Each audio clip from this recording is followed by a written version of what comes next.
If Paddy Pimblett defeats Tony Ferguson, El Cucuy, should Tony Ferguson retire? Should he hang it up? Should that be the end of a glittering career? Because that's what a lot of people are saying. Even Dana White this week, when he was asked about it after the Contender Series, said, look, listen. Yeah, I mean, I would let Tony make that decision, but I'm sure if he loses the Paddy, he would probably look at calling it. He's had a great career, done a lot of things, had a lot of big fights, and probably be a wrap for him. Hopefully.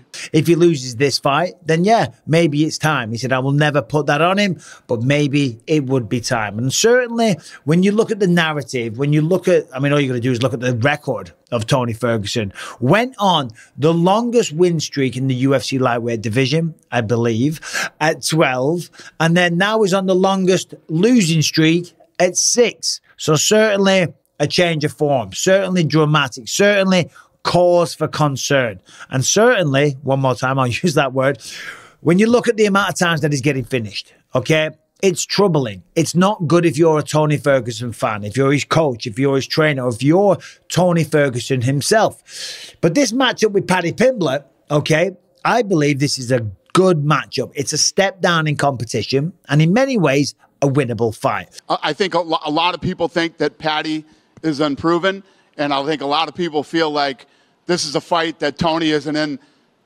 deep water like he's been in his last several fights. I think the matchmaking and the timing on this fight is excellent and couldn't be more perfect. You know, if you look at Tony's last few fights that he's fought, he looked damn good before, you know, the Chandler finish. And every fight that he's fought in the last, 2 or 3 fights, he looked damn good right up until the end. So it's a fun, interesting fight with 2 fun and interesting characters. Yeah, I think the press conference for that will be interesting as well. I agree. Even according to DraftKings, Paddy is a minus 380 favorite. So that means a $380 bet will be needed on Paddy Pimblett to make a return of $100. And on the flip side, Ferguson is a plus 300 underdog, meaning if you bet $100 on Ferguson, then you will gain $300 in profit. So given that, so what, you go out there and you lose to someone that's a massive favorite, should that mean that you retire?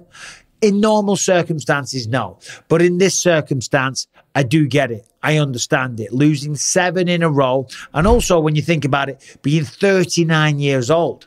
He's almost 40. He's a lightweight. He's been there, done it, got the T-shirt. He was an interim champion. He's had a legendary career. And careers, certainly in the fight game, don't last for long. And then when you look at the way that he's losing his last few fights, as we know, head and arm choke, guillotine, knocked out with a front kick, 2 decisions to Charles Oliveira and Beneil Dariush, and then he was knocked out by Justin Gaethje. Okay? Right, that's not good. Finished 4 out of 6, but then when you look at the competition, it's all top of the food chain. And I did a video on this last week talking about the fight itself, and I did defend the matchup because Tony doesn't want to retire. I know there's still a lot of people out there that want to see him fight, and Tony Ferguson's still got that fight in him. He's still got that dog in him. To quote Sean Strickland, recently I partnered with a company called Legacy Precious Metals. Now, I know a lot of people are going through tough times right now, but if you are fortunate enough to where you have a few dollars left over every month to think about investing, then maybe investing in gold and silver through Legacy Precious Metals might be for you. Now, the stock market, if you follow that stuff, it's all over the place. In fact, it's plummeting right now. But precious metals, they've always held their value or even increased. So, of course, that's something that we're all interested in. Does it have to be a lot of money? It can just be a little bit, because it all adds up over time. Now, if you click the link, there is a guide there. It'll tell you all about investing in gold and silver, or you can give them a call and they will answer all of your questions at 866-933-0317. And as we know, Paddy Pimblett has been away for a year as well. So will there be a little bit of ring rust? Will there be a little bit of trepidation from Paddy? I mean, given the backlash last time, will he feel under immense pressure to put on a crazy show? And you don't want to get crazy with Tony. Otherwise, it's Tony time, bitches. But should he retire? I'll tell you this. If he loses, I believe so. Even though Paddy Pimblett is a big favourite coming in, he's a big favourite because Tony's lost 6 times in a row. So the current trend is showing us that the time in the limelight, the time at the top of the food chain is over for Tony Ferguson. However, if he can beat Paddy Pimblett, then I believe that he should stick around. Paddy Pimblett is a big star. He's very popular. He's got fantastic skills. He's got great jiu-jitsu. And I believe Paddy has a number of ways to beat him. Number one, he's faster.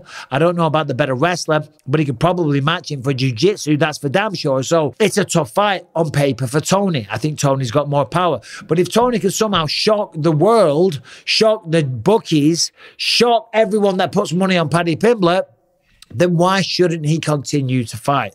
But if he loses at 39 years old, then yeah, sadly, I would say that it's time for Tony Ferguson and the sunglasses and the madness and the epic walkout music that he uses. It'll be a sad day. It really will. Tony Ferguson has given this sport so much. He really has. From all the legendary fights, the crazy finishes, and just the wars that he was in. And that's kind of like how he used to win. And that's kind of why he's in this position now. Tony's always been the kind of guy that walks forward, takes a lot of damage, and eventually his opponents get tired. That makes me sound like he's unskillful. He's not. He's very, very skilled as well. But he was so goddamn tough, and he had such a will to win that eventually, if his opponents were having a good time, they would get tired, and then Tony would take over. I mean, the way that he beat Donald Cerrone, just like that, Anthony Pettis, Kevin Lee. Remember against Kevin Lee, he was on his back, he was mounted, taking incredible damage, and then he turns it around in round 3 and gets a finish of his own by a triangle choke. But all of that, and I've said it many times, it's not conducive to a long career.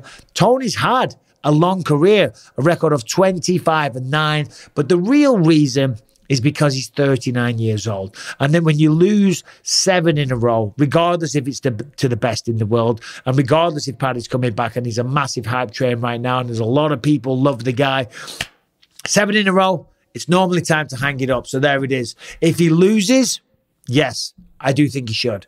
And it's with a heavy heart that I say that. And if you see this, Tony, don't come at me, because I've got nothing but respect for the blood, sweat and tears you have shed inside that octagon.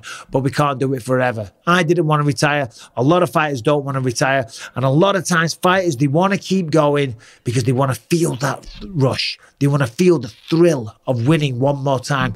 Walking out in front of a packed arena in Las Vegas, the T-Mobile Arena, 20,000 fans going crazy, okay, screaming your name. You get the finish, you finish him by a triangle, elbow him to death, whatever the case may be. And then they raise your hand and you are the winner. You jump on top of the cage. That is a rush like most people will never get to experience.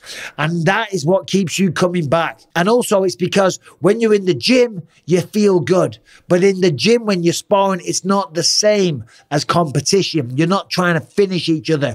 You're not trying to knock each other out, or you certainly shouldn't be. Okay, don't train like that. So when you're in the gym, you perform like the old version of yourself, but then when you step into the real life competitive realm, you can't get it together. You can't get the win.